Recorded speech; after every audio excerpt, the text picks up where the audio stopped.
Assalamualaikum warahmatullahi wabarakatuh. Kami dari kelompok 10 akan menjelaskan tentang analisis pengkreditan yang terdiri dari Krisnawati Ayunintias, NIM terakhir 103, Eliniawati, NIM terakhir 125, dan Rizky Pertini, NIM terakhir 135. Saya Rizky Pertini akan menjelaskan tentang arti penting kredit. Secara istilah dikatakan bahwa arti kredit adalah kepercayaan.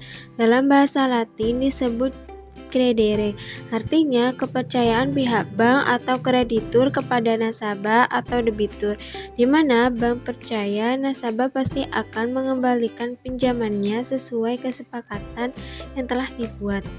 Sedangkan secara umum, kredit adalah pemberian penggunaan suatu uang atau barang kepada orang lain di waktu tertentu dengan jaminan atau tanpa jaminan, dengan pemberian jasa atau bunga atau tanpa bunga. Arti kredit menurut para ahli yaitu Brimon Peckens mengemukakan kredit adalah hak untuk menerima pembayaran atau kewajiban melakukan bayaran pada waktu diminta atau pada waktu yang akan datang karena penyerahan barang pada waktu sekarang. Melayu SP Hasibuan mengemukakan kredit adalah semua jenis pinjaman yang harus dibayar kembali bersama bunganya oleh peminjam sesuai perjanjian yang telah disepakati. Al-Amin Ahmad mengemukakan kredit adalah membayar hutang yang dilakukan secara berangsur-angsur pada tempo yang ditetapkan atau ditentukan. Assalamualaikum warahmatullahi wabarakatuh. Saya Krisnawati Ayunintias akan menjelaskan tentang fungsi analisis kredit. Kegiatan analisis kredit memiliki arti yang cukup penting bagi bank dikarenakan bank akan memiliki jaminan yang memadai dengan adanya kredit yang diberikan. Menurut Sutojo, fungsi analisis kredit itu ada 5, yaitu yang pertama, sebagai dasar bagi bank dalam menentukan suku bunga pinjaman dan jaminan yang harus dipenuhi oleh pelanggan. Yang kedua, sarana untuk pengendalian risiko yang akan dihadapi bank. Yang ketiga, persyaratan dan fasilitas kredit untuk struktur jumlah kredit, periode kredit, tujuan kredit, dan lain-lain. Keempat, sebagai pertimbangan bagi pimpinan atau direktur bank dalam proses pengambilan keputusan. Yang kelima, sebagai alat informasi diperlukan untuk evaluasi kredit. Assalamualaikum warahmatullahi wabarakatuh. Saya Eliniawati akan menjelaskan tentang prinsip-prinsip analisis pengkreditan, yaitu dengan 5C. Yang pertama, karakter. Bank mencari data tentang sifat-sifat pribadi, watak, dan kejujuran dari pimpinan perusahaan dalam memenuhi kewajiban-kewajiban finansialnya. Yang kedua yaitu capacity. Ini menyangkut kemampuan pimpinan perusahaan beserta stafnya, baik kemampuan dalam manajemen maupun keahlian dalam bidang usahanya. Yang ketiga yaitu kapital. Ini menunjukkan posisi finansial perusahaan secara keseluruhan yang ditunjukkan oleh rasio finansialnya dan penekanan pada komposisi tangible network-nya. Yang keempat yaitu kolateral. Kolateral berarti jaminan. Ini menunjukkan besarnya aktiva yang akan diikatkan sebagai jaminan atas kredit yang diberikan oleh bank. Yang kelima yaitu condition of economy, yaitu bank harus melihat kondisi ekonomi secara umum serta kondisi pada sektor usaha si peminta kredit. Selanjutnya yaitu dengan 7P. Yang pertama, personality, merupakan penilaian yang digunakan untuk mengetahui kepribadian si calon nasabah. Yang kedua yaitu purpose, merupakan penilaian yang digunakan untuk mengetahui kegunaan si calon nasabah memilih mengambil kredit. Yang ketiga yaitu party, merupakan penilaian yang digunakan untuk mengetahui kemana akan disalurkan kredit. Yang keempat yaitu payment, merupakan penilaian yang digunakan untuk mengetahui cara nasabah. Yang kelima yaitu prospek, yaitu penilaian yang digunakan untuk menilai harapan ke depan terutama terhadap objek kredit yang dibiayai. Yang keenam yaitu profitability, yaitu penilaian untuk melihat kredit yang dibiayai oleh bank akan memberikan keuntungan bagi kedua belah pihak, baik bank maupun nasabah. Yang ketujuh yaitu protection, yaitu perlindungan terhadap objek kredit yang dibiayai. Saya, Rizky Partini, akan menjelaskan tentang macam-macam kredit. Dari segi kegunaan, kredit terbagi menjadi dua, yaitu kredit investasi dan kredit modal kerja.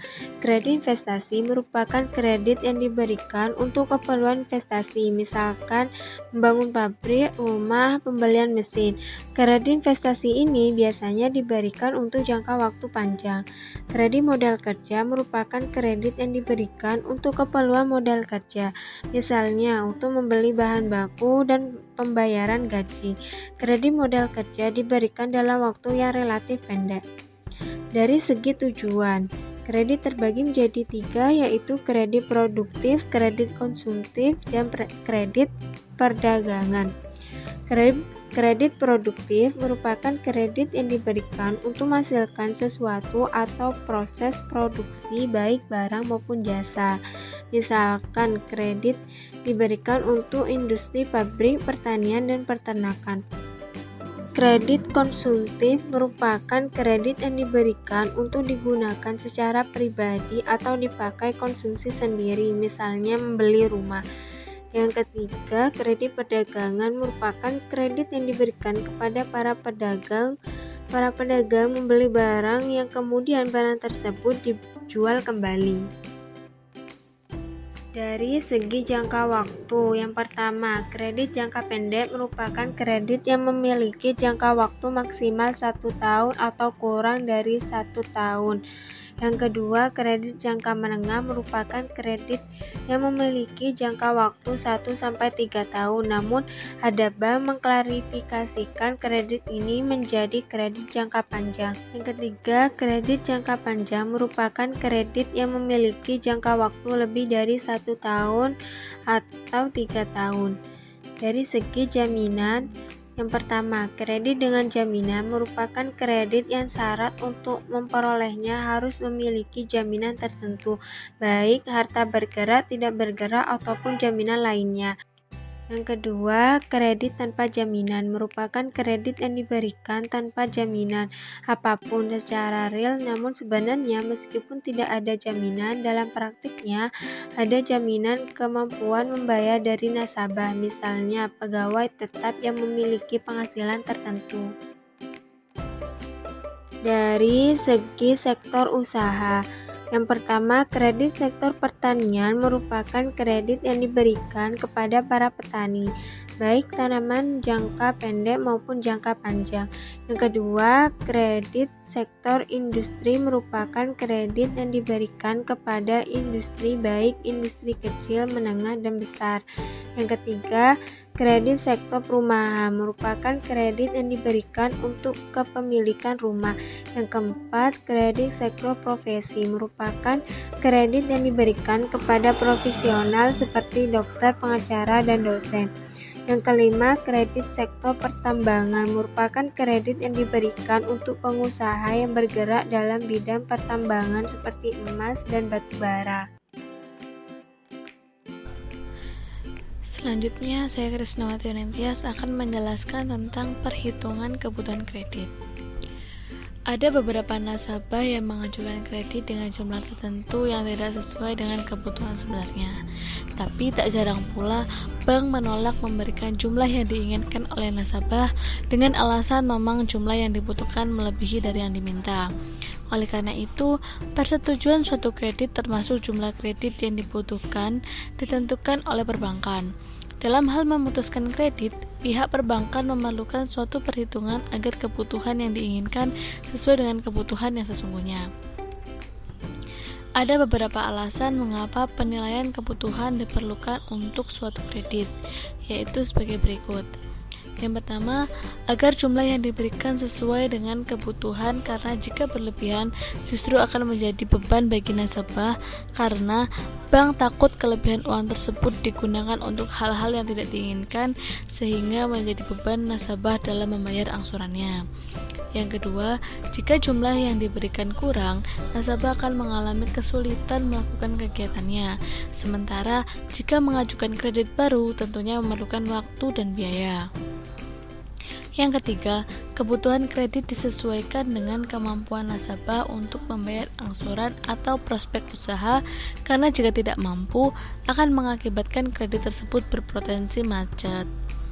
Yang keempat, kebutuhan kredit disesuaikan dengan jumlah nilai jaminan yang diberikan dan jangan sampai kurang, karena apabila terjadi sesuatu dengan kredit yang diberikan, jaminan menjadi salah satu cara untuk menutupi kerugian bank. Yang kelima atau yang terakhir, sesuai kebijakan bank dan kebijakan pemerintah, besarnya penyaluran kredit disesuaikan dengan kebijakan manajemen bank untuk sektor tertentu. Misalnya, selain itu juga harus diperhatikan kebijakan pemerintah tersebut. Untuk menentukan jumlah kredit yang sesungguhnya dapat dilakukan dengan berbagai cara, yaitu pertama, dengan cara nilai jaminan. Jaminan yang diberikan nasabah untuk memperoleh kredit, misalnya jaminan berupa tanah dan rumah yang ditunjuk dari sertifikat tanah tersebut.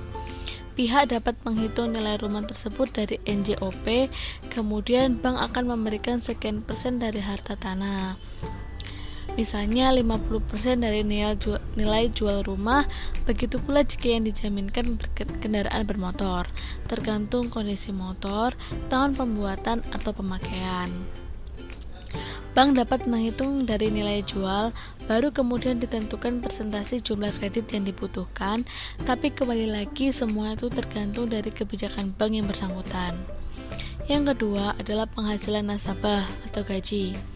Khusus bagi karyawan yang mengajukan kredit yang diberikan dinilai dari angsuran yang menjadi beban nasabah. Angsuran yang dibebankan tidak boleh dari 30% dari gaji nasabah per bulan. Lalu yang ketiga, jumlah buatan yang akan dikeluarkan nasabah untuk pembiayaan usahanya tersebut juga dapat menentukan yang akan dibiayai oleh nasabah dan bank. Hal ini penting agar nasabah juga merasa bertanggung jawab terhadap kegiatan tersebut.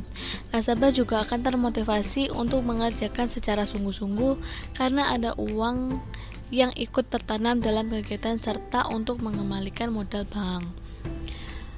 Selanjutnya, studi kelayakan. Bank terlebih dahulu menilai jumlah yang dibutuhkan sesuai dengan kelayakan usahanya atau kebutuhan modalnya. Penilaian dilakukan dari sisi aspek keuangannya, misalnya untuk mendirikan pabrik, dibutuhkan bahan bangunan, tenaga kerja, dan lainnya. Atau untuk kebutuhan modal kerja dapat dinilai kebutuhan akan bahan mentah, tenaga kerja, dan kebutuhan lainnya. Yang terakhir yaitu analisis rasio. Persetujuan jumlah kredit diputuskan dengan mempertimbangkan berdasarkan dengan rasio keuangan nasabah yang terlihat dari laporan keuangan, yaitu neraca dan laporan laba rugi yang diajukan. Dengan perhitungan rasio yang dimiliki akan terlihat kebutuhan kewajiban dan kemampuan nasabah sehingga dapat dijadikan patokan bagi bank memberikan jumlah kredit yang sesuai dengan kebutuhan. Selanjutnya saya Elinia Yati akan menjelaskan tentang analisis kredit. Analisa kredit atau penilaian kredit adalah suatu proses yang dimaksudkan untuk menganalisis atau menilai suatu permohonan kredit yang diajukan oleh calon debitur kredit sehingga dapat memberikan keyakinan kepada pihak bank bahwa proyek yang akan dibiayai dengan kredit bank cukup layak. Terima kasih, sekian dari presentasi kelompok kami, kurang lebihnya mohon maaf. Wassalamualaikum warahmatullahi wabarakatuh.